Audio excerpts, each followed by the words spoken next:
एक समय की बात है। एक गांव में एक किसान रहता था। उसका नाम संतोष था। वह काफी गरीब परिवार से था। उसका एक छोटा सा खेत था जिसमें वह मेहनत करके कुछ फसल पैदावार करके अपना गुजारा करता था।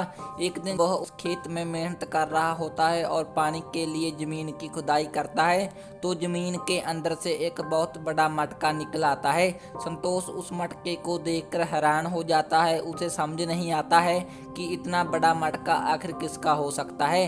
फिर उसने सोचा कि जब हमारे घर पर अधिक मेहमान आएंगे उस समय इस मटके में खाना बनाकर खिला सकते हैं। उसके बाद वो उस मटके को निकाल कर पेड़ के नीचे बैठ जाता है और उसके पास एक फल होता है जो उस मटके में रख देता है और वह फिर से काम करने लग जाता है।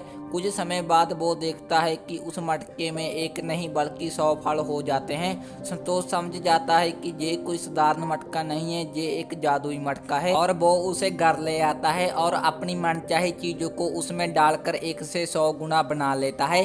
कुछ समय बाद संतोष धीरे धीरे अमीर हो जाता है। उसके बाद उसकी अमीरी का पता एक सेठ को चलता है जो काफी लालची था। सेठ चुपके से किसान की सारी तरकीब जान लेता है और रात को वह मटका चुरा कर अपने घर ले आता है। मटका काफी बड़ा होता है पर वो देखना चाहता है कि इस मटके के आखिर अंदर क्या है जिससे इतना कुछ निकलता है। जैसे ही वो अंदर देखता है तो सेठ मटके में गिर जाता है। उसके बाद जादुई मटका अपना काम शुरू कर देता है।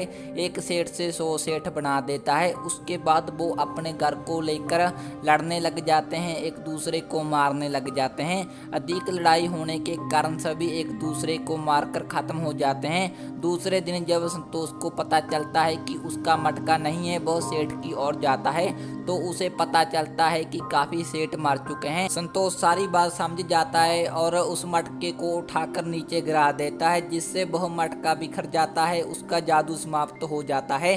संतोष काफी ईमानदारी और बिना किसी लालच पर उस मटके का यूज करता था, लेकिन सेठ अपने लालच के कारण अपनी जान गंवा लेता है। शिक्षा: लालच बुरी बला है।